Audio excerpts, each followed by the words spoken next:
Receiving loads of weird emails lately? What about WhatsApps from attractive people you don't know? What about calls telling you how you can increase your crypto trading profits? Well, we all have. And not to worry, because there are steps you can take today that will put your paranoia at bay. Oh yeah, I just came up with that on the fly. Totally.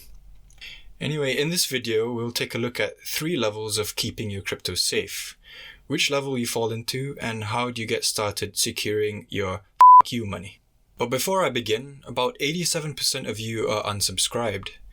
If you'd like to see more regular content from me, hit the subscribe button. It really helps the channel out, and it only takes you a second. Help me, help you, wag me, and thanks and enjoy the rest of the video.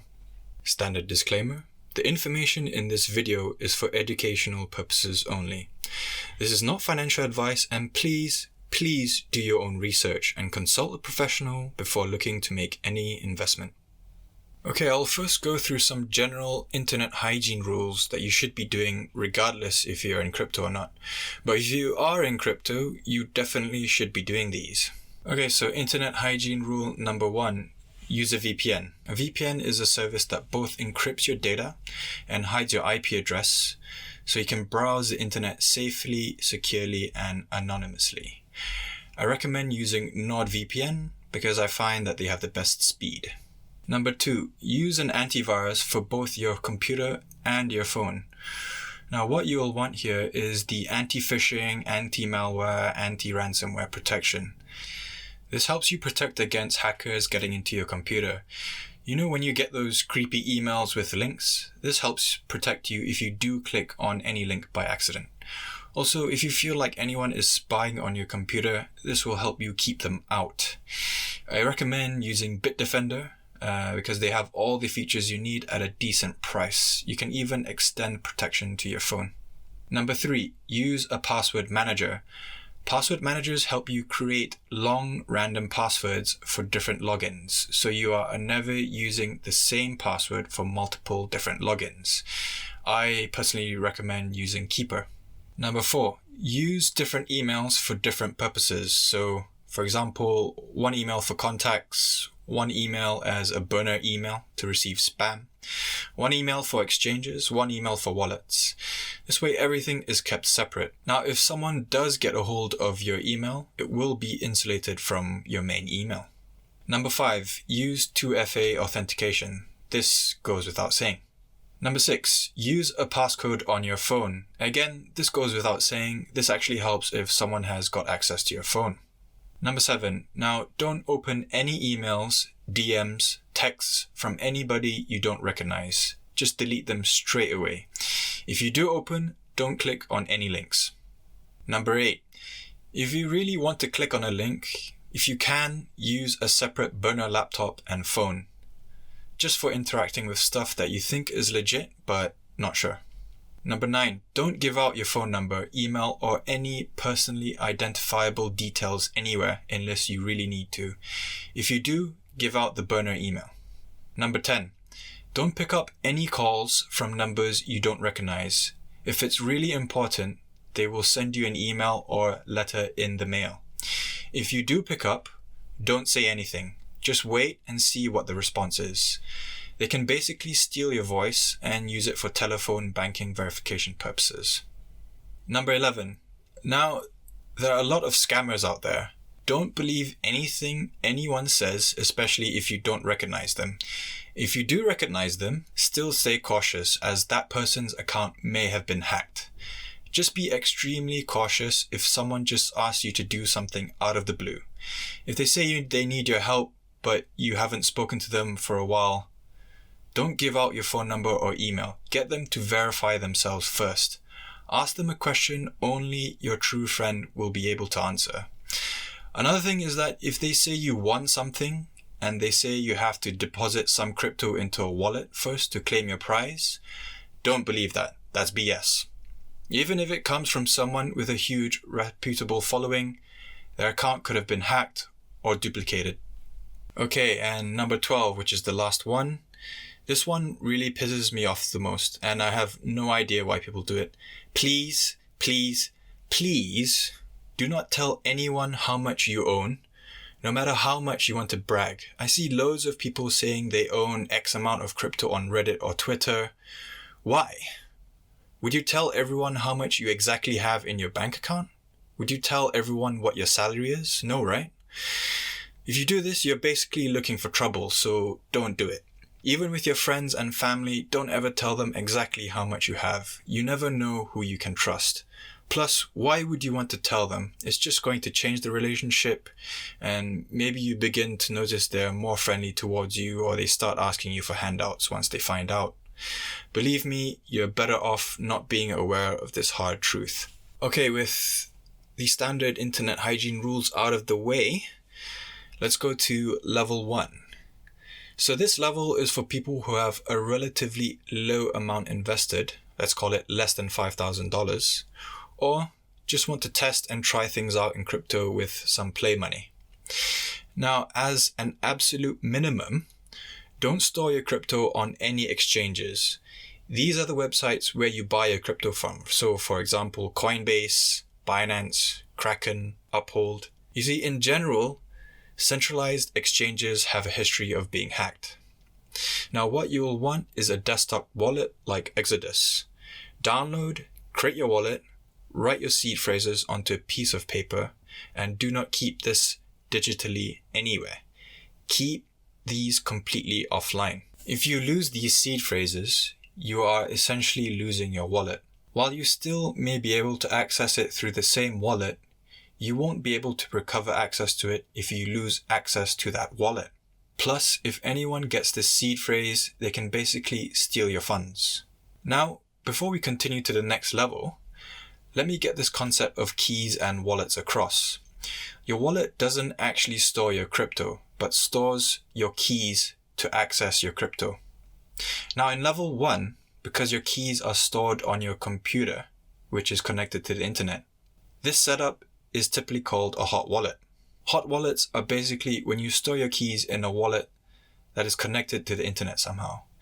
This gives you more accessibility, but a lot less security. So things like Exodus, MetaMask, and mobile app wallets are all hot wallets. Okay, now let's go to level 2, which are basically cold wallets.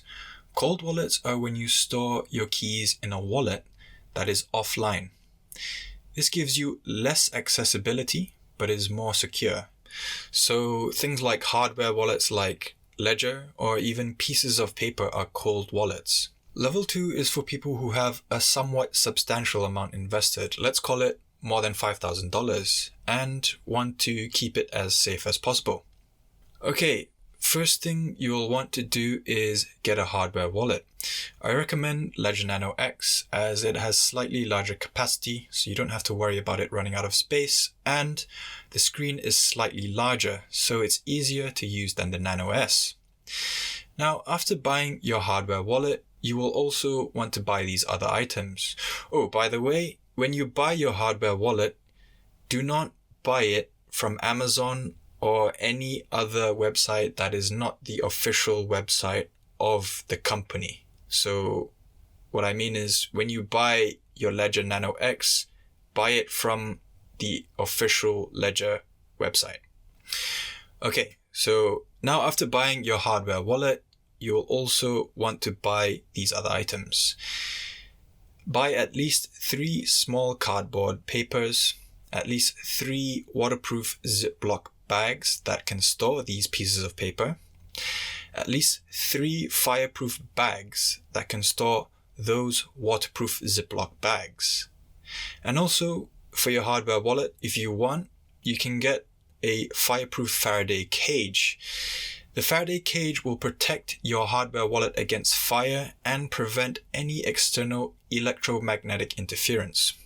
Okay, now once you have all these items, create your wallet and write down your full seed phrase and wallet passwords on a piece of paper first.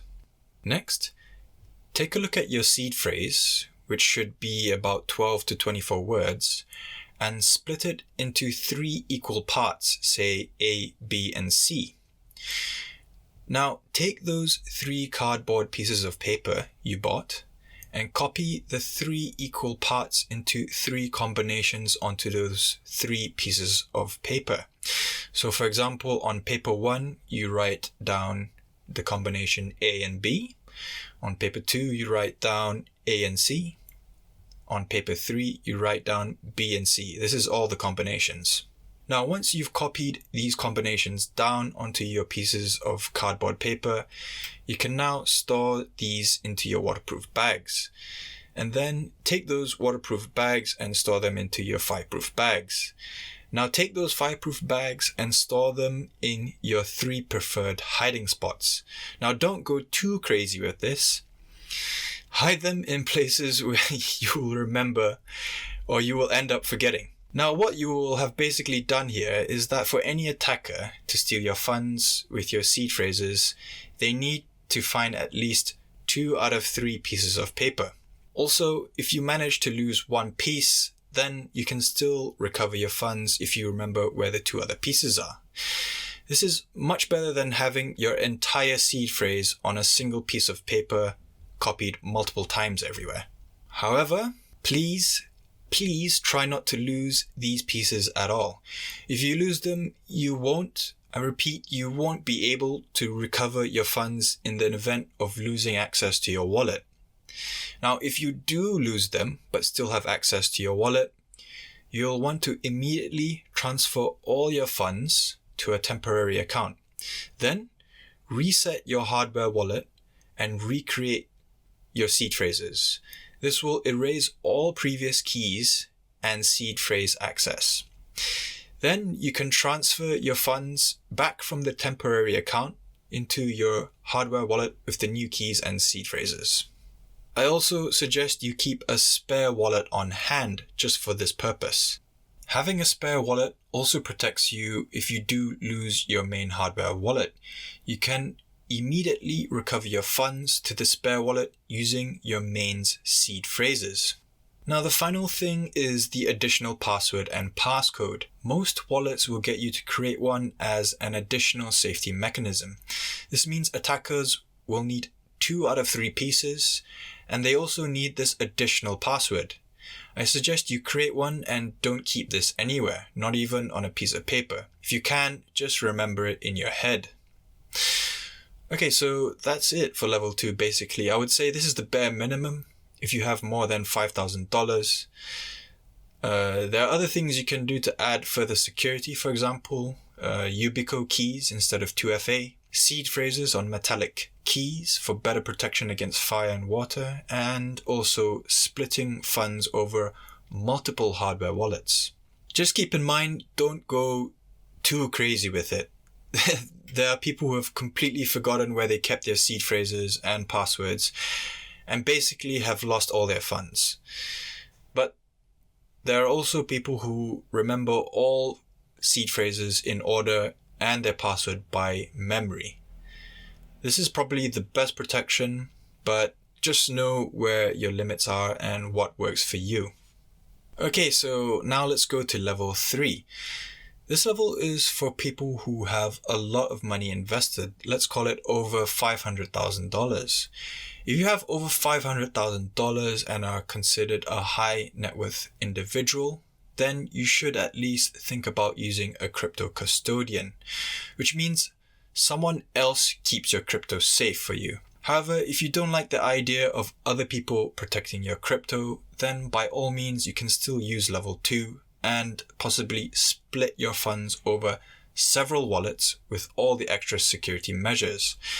Just remember, in level 2, it is you who is completely responsible for your own funds. Should anything go wrong, there is no one you can call but yourself.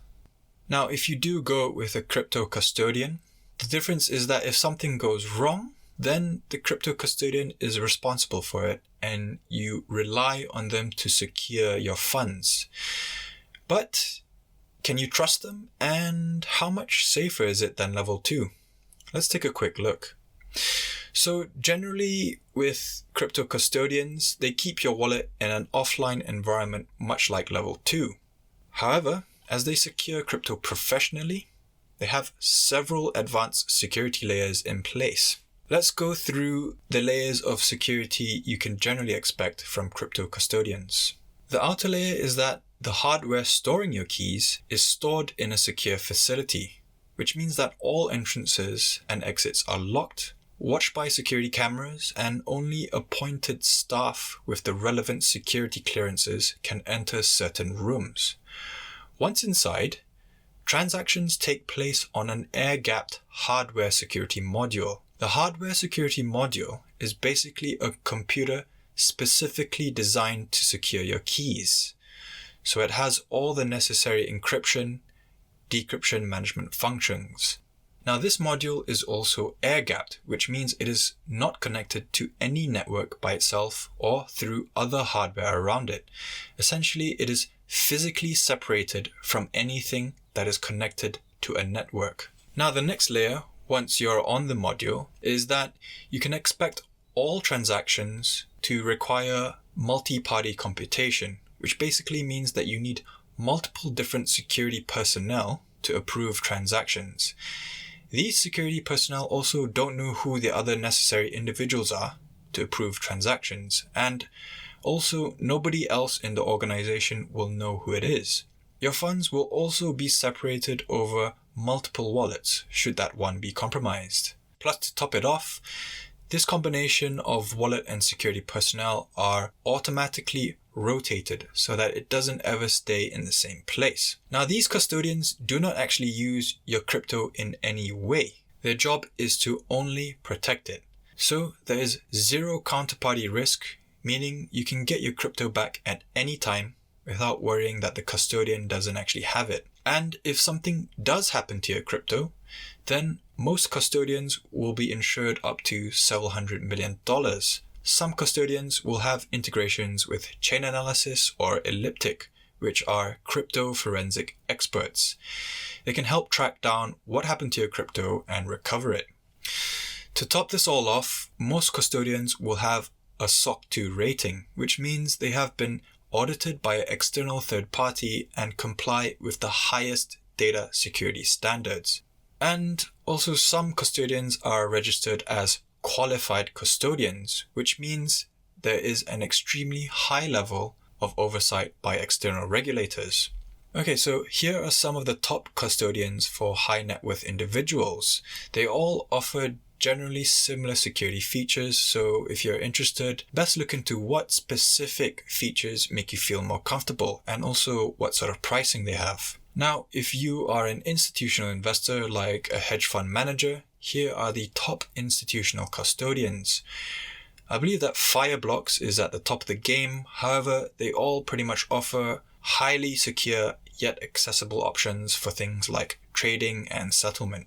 So there you have it. That is a summary of the different levels of security you should know about. Here's a little graph you can take away showing the trade-offs between each level. Also, if you are unsure which level you fall into, you can use the 2% rule. This is a rule in investing where any investor should risk no more than 2% on any trade. You can apply this rule to get an idea on how much you should be spending on security. So for example, if you have $5,000 in crypto, you should spend at least $100 on security measures. Now, if you're wondering, why is this all so complicated? Why can't everyone just keep it with a custodian? Well, the whole idea in crypto is that it is peer-to-peer, which means you are your own bank. So instead of a bank or custodian being responsible for security, it is you who is responsible for your own money. Now, you can use a custodian if you are a high net worth individual. However, for retail investors, things are still in development. In the next few years, hopefully this will all be more user-friendly, so that your grandma can easily store her crypto. Just think of crypto right now like the good old days of the internet. Remember where you had to plug in the DSL cable into the modem, dial up, and not use the phone while using the internet? We are basically in those days now in crypto. Okay, so that's it, guys. Thanks very much for watching the video. If you like the video, hit the like button and subscribe. I'll be here, next week. And, I never know what to say at the end of these videos, but yeah, anyway, I'll see you next week.